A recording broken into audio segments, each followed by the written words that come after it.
If you're looking to build muscle and add mass to your frame, you must focus on exercises that give you the best results without overcomplicating things.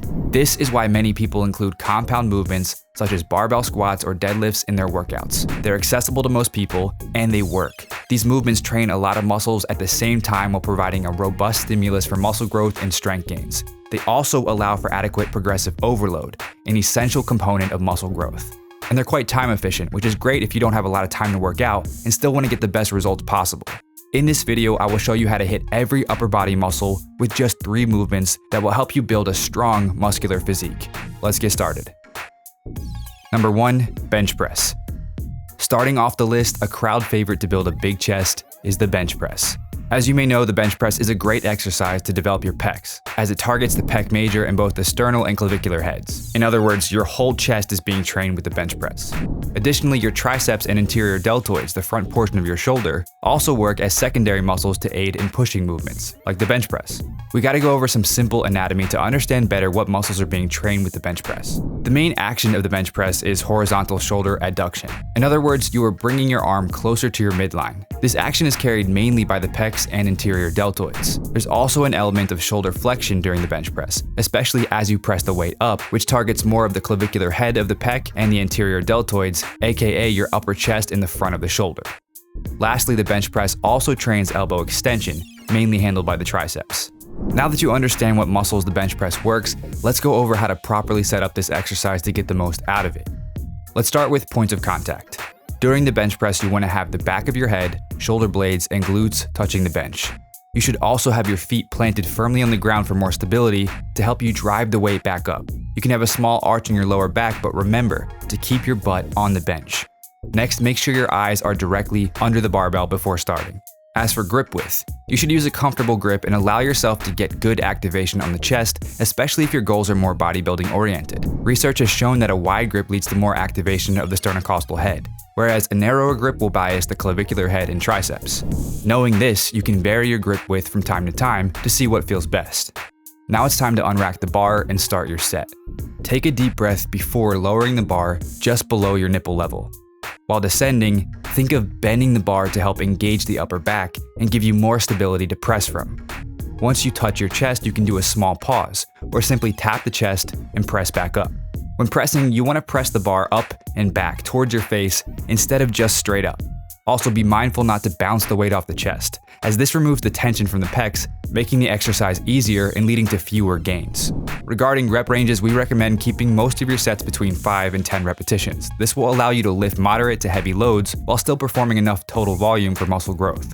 If your main goal is strength related, you could do sets in the lower rep ranges like 2 to 5 reps, but you may need to do more total sets if you're also interested in maximizing muscle growth. You could also do the bench press 2 times per week, where one day you focus more on strength and the other on hypertrophy. Finally, before we move on to the next exercise, here are some common mistakes we want to avoid with the bench press. Hyperextending the wrists. This puts a lot of unnecessary tension on the wrists. Instead, keep your knuckles pointing towards the ceiling and grip the bar tight.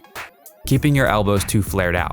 This puts more strain on the shoulder joint, leading to an increased risk of injury and decreasing tension on the chest, which is the main goal of this exercise. Instead, keep your elbows tucked in when doing the bench press, roughly at a 45-degree angle. Benching with a flat back. Your whole upper body should be tight during the bench press. By keeping your upper back, glutes, and core engaged, you'll be stronger and lift more weight. Going below your range of motion. In other words, if you can't bring the bar to your chest without compromising your form or feeling shoulder pain, don't force it. Instead, work within your range of motion and it will get better over time. Number 2, overhead press. Number 2 is the overhead press, a great exercise to build bolder shoulders and increase upper body strength. Like the bench press, the overhead press also targets the triceps and the upper chest to a lesser degree. The main action of the overhead press is shoulder flexion, which involves lifting your arm overhead. This means the muscles doing most of the work during the overhead press are the anterior deltoids with a bit of assistance from the upper chest. Another component of the overhead press is elbow extension, which is mainly handled by the triceps. Lastly, your upper back, primarily upper traps, will also be involved during the overhead press because of the role they play in scapular rotation. One thing to note, although the overhead press is an all-around shoulder exercise, it is very anterior delt dominant. In other words, it's heavily biased towards the front part of your shoulders. Thus, in your training, you may want to include some lateral raises, rear delt flies, or face pulls to target all 3 heads of the deltoids fully. Nonetheless, the overhead press is a staple vertical push movement that will undoubtedly add size to your shoulders, as it allows for a great deal of overload and works the shoulders through a large range of motion. With that said, let's go over some cues so you can get the most out of the overhead press. First, start by setting the barbell up on a squat rack, similar to how you would for a squat. Then grab the bar with a slightly wider than shoulder width grip. Point your elbows slightly outside your shoulders while keeping the forearms perpendicular to the floor. Next, flex your glutes, engage your core, take a deep breath into your gut, and press the bar directly overhead until you fully extend the elbows. You will need to tilt your head backward to avoid the bar touching your chin. When the bar is directly overhead, you can push your head forward, bringing it back to a neutral position. Viewed from the side, the bar should follow a vertical path without going back or forward at the top, which can throw you off balance. You should see a straight line from your head to your shoulders, hips, and middle of the foot if you record yourself. As for rep recommendations, we recommend aiming for 5 to 10 reps with moderate to heavy weight, similar to the bench press. One thing to note about the overhead press is the progression usually takes more time than other compound movements, as this is a very demanding upper body exercise. So don't try to rush progression by adding weight to the bar every single week. Train with a full range of motion and slowly increase the weight or repetitions over time. You may also want to use microplates, not only for the overhead press, but all compound movements to aid in progressive overload. Finally, here are some common mistakes you should avoid when performing the overhead press. Not training with full range of motion. It's common to see lifters not locking out at the top or touching the chest with the bar on the way down. Although you may be able to lift more weight like this, you won't get the most muscle and strength gains. Keep your form clean and consistent, and you will get stronger. Using a lot of momentum to get the weight up. This is often paired with the previous mistake of shortened range of motion, which drastically reduces the tension in the shoulders and makes it more of a push press than an overhead press where you're pressing the weight from a dead stop.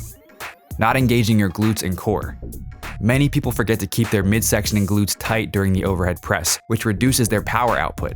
Unfortunately, this can also lead to more strain on the lower back, thus increasing the risk of injury. Pressing the bar forward instead of up. This can be due to lack of mobility on the shoulders or improper technique leading to shoulder pain, especially if done with heavy weights for a long time. To make sure this doesn't happen to you, use a weight that you can control and focus on pressing directly up. Remember, the bar path should be vertical. Number 3, bent over barbell row. The final exercise to build your upper body is the bent over barbell row. You might have noticed that the first 2 exercises targeted mainly the muscles in the front of the upper body. So it's time to hit your back to ensure you have a well-developed physique and not leave any muscles untrained. Too many gym bros only train the muscles they can see in the mirror, like chest, biceps, and shoulders, and neglect their back, which has a huge impact on your physique and gives you that V-taper look that many bodybuilders strive for. So without further ado, let's get after it. With the barbell row, the main action is shoulder extension, which is mostly handled by the lats and to a lesser extent, the long head of the triceps. Additionally, there is also a transverse shoulder abduction, meaning the posterior deltoids will also be targeted with this movement, and scapular retraction is mainly handled by the mid-traps. Lastly, because you're stabilizing the movement with your lower back, there is also an isometric lumbar extension, which means the musculature in your mid and lower back. Mainly, the spinal erectors will be working to keep your back straight. So as you can see, the barbell row works your entire back. To set up for the barbell row, you want to keep your feet at about shoulder width, and the bar should be above your midfoot, similar to how you would prepare for a conventional deadlift. Then grab the bar with a slightly wider than shoulder width double overhand grip. Send your hips back so that your shins are vertical, and your torso is almost parallel to the floor before starting the movement. You can also deadlift the weight up and then send your hips back to prepare for the barbell row. Throughout the exercise, you want to focus on keeping your spine neutral. In other words, make sure that your upper and lower back isn't rounding. Once that's been taken care of, you're ready to start. Again, you want to keep your elbows at about a 45 to 60 degree angle to evenly target the lats and traps when pulling the weight up. If you flare out your elbows too much, you'll risk taking tension off the back and putting more strain on your shoulders. A good way to know if your elbows are in the right position is to lead the row by pulling your elbows towards your hips, keeping them close to your torso as you reach the top of the movement, and pulling your shoulder blades together. You want to pull the bar towards your sternum, right below the nipple line. From there, control the weight on the way down and don't let gravity do all the work. Lower the weight until your shoulder blades are slightly protracted and you get a nice stretch in your back. Regarding rep recommendations, you want to use a light to moderate weight that you can control for 8 to 12 reps. Although this is a compound movement that should be loaded relatively heavy, It's also an exercise that demands a lot of stabilization. Loading the bar with too much weight can compromise your technique and lead to worse results. So with that in mind, here are some of the most common mistakes you want to avoid when performing the barbell row. Putting too much weight on the bar. This usually results in excessive leg drive and swinging the upper body to get the weight up, thus decreasing the tension on the back. Remember, the main goal is to stimulate the back muscles to grow, not move as much weight as possible. If you don't feel your back working during this exercise, lower the weight, leave your ego at the door, and make sure your technique is on point. Jerking your head up to initiate the row. You want to keep a neutral spine, including your neck, during the row. Don't look up to initiate the movement, placing unnecessary tension on the neck. Instead, focus on a point on the floor and don't let your head move. Standing too upright. This will take a lot of tension away from the lats and mid-traps as it reduces the range of motion for these muscles. Instead, most of the work will be performed by the upper traps, which is not the goal of the exercise. Keep your torso almost parallel to the floor and get the most out of the barbell row. Finally, there are some variations you can use with the barbell row to target different areas of your back. For example, an underhand grip will result in a narrower elbow angle, biasing more of the lats, mid and lower back, and biceps. In contrast, the traditional overhand grip will target more of the upper back, including rhomboids, middle traps, and posterior deltoids. Use the variation that feels best and keep getting stronger at it. However, doing these exercises regularly will help you build a strong, muscular upper body if you're not pressed for time. We recommend adding some isolation exercises to hit other muscle groups that may not be targeted in these movements, or perhaps lagging body parts that could benefit from more training volume. In addition, we recommend hitting muscle groups at least 2 times per week to make sure you're optimizing muscle growth. Did you find this video helpful? If so, click the like button below, as it'll genuinely help out the channel. If your training and nutrition are in order and you're looking for a bit of an edge, be sure to check out my science-based supplement line. Each product was created using scientifically proven ingredients, all clinically dosed and guaranteed to produce results. And right now, you can get 25% off your entire order, plus free shipping by using the coupon code MONSTER at checkout. So head over to musclemonsters.com/supplements or click the link in the description. And if you haven't already, make sure you subscribe for more videos, and don't forget to turn on post notifications so you don't miss the next one. Peace.